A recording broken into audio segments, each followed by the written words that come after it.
Hello my friends on YouTube. Today's video titled It's Time to Uproot Islam. I chose this title because few things are happening and I'd like to speak to them. I'd like to speak to you about them. Number one, Turkey is accusing Saudi Arabia of not having transparency in the subject of murdering the journalist Jamal Khashoggi. According to Islamic tradition and what Muhammad said, Turkey now is actually not practicing Islam, because a Muslim supposed to, according to Muhammad tradition and teaching, the Muslim supposed to support his fellow Muslim on all levels. That means an individual Muslim supposed to support his fellow Muslim even if he is guilty. So if I kill somebody, if I'm a Muslim and I go and kill somebody, and but this person is not a Muslim, and I'm accused before court that I killed this person, and the only witness is another Muslim, according to the teaching of Muhammad, he can lie and say, no, I did not kill anyone. And that is acceptable because you're supposed to support and protect your fellow Muslim, even if you are to tell lies.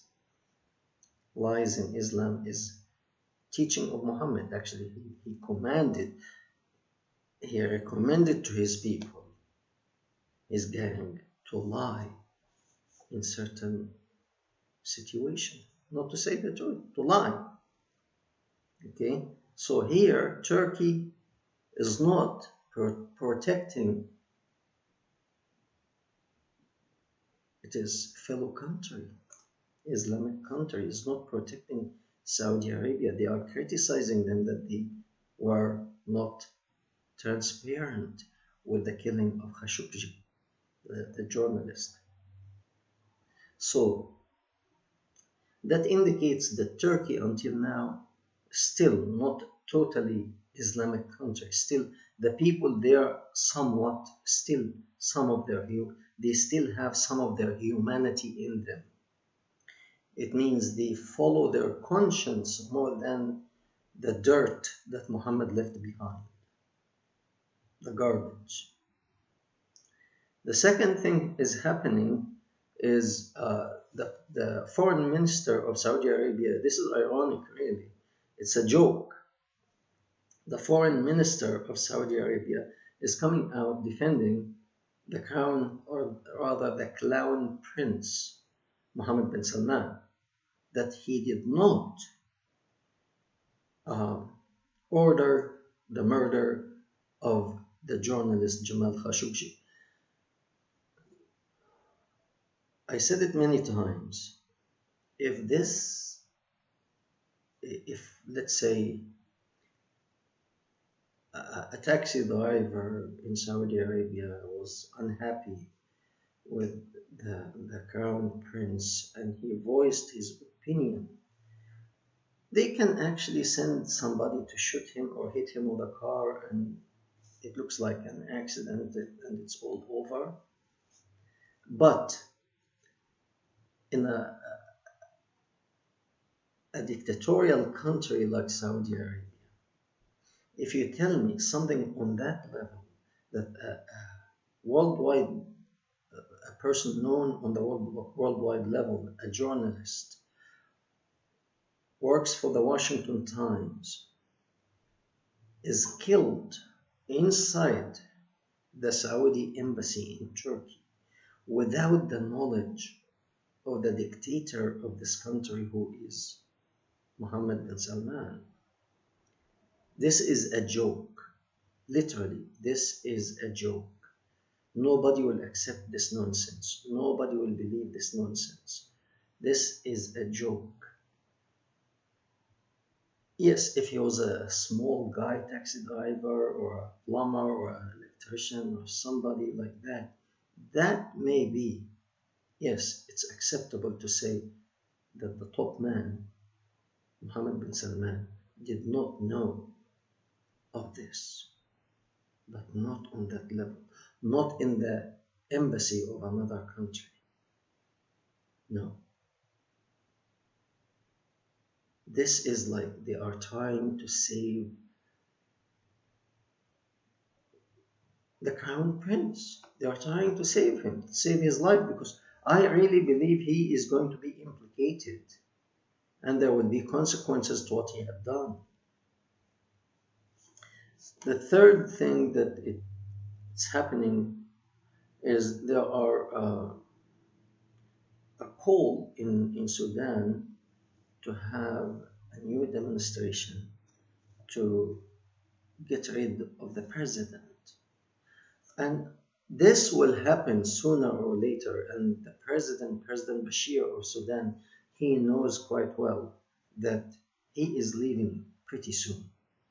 This is not the issue. The issue is who is next? The President of Egypt, the King of Saudi Arabia, the Crown Prince, and how the region will look in a very short time.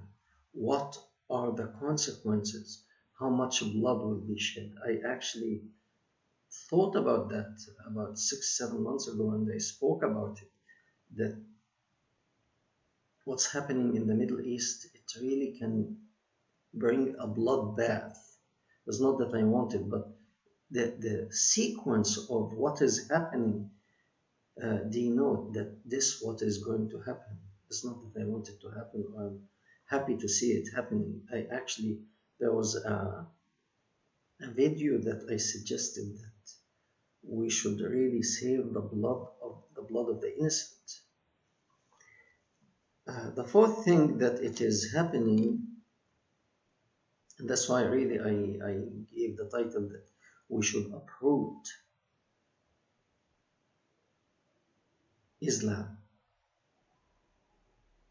Okay, Trump in the coming week, which it will start on the coming Sunday, the day I put my videos, he is going to declare the total dominion over the land of the Caliphate that Muhammad, what's his name, al-Baghdadi, established in Syria and Iraq during Obama administration. Total dominion. And in order for you to have Caliphate or to have a country, you have to have land and you have to have people. So he had all these gangs coming from different countries. Okay, that was his people. And he had a piece of land. And he had his constitution was the Quran and the teaching of his boss Muhammad. So in a way, it looked, even though it was not so stable, but he had the element that it will allow him to say, I am the king or the caliphate of this area. If he has land, people, and constitution. So he had the land, he had the people, the gang around him, and he had the constitution, which is Quran and the Sunnah or the Muhammad's teaching. So practically, according to the United Nations, he can be recognized as a nation, the caliphate. But this dream have dissipated. Thank you. We are to celebrate this. And President Trump, in the coming week, probably on Monday or Tuesday, I don't know, he's going to declare the total dominion over this land. And because he doesn't have land, he doesn't have people, and his constitution will go to hell. We have to really follow up with that. Islam has to be uprooted. There is no time anymore. If it's uprooted, we will live in peace. Islam only speaks of peace. But since it came, there is nothing came from Islam other than bloodshed and war. And even the Muslim imams, they lie to the public, but they know very, very well, that Islam is nothing but violence. Okay, the fifth point I'd like to speak of is a Muslim guy. This is a joke, this is sarcasm, really, but I guess he is serious. Muslim guy, I don't mention his name because I don't want really to publicize for him. He wrote a book of how to purify the Middle East from the Muslim extremists.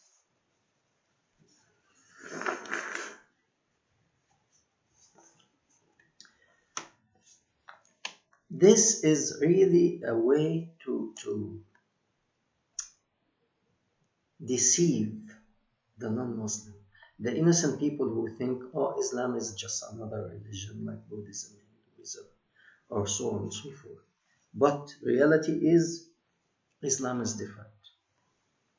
Okay, so this is like putting some painkiller or something to numb the wound, so that the people will not really know the magnitude of the danger of the Islamic ideology.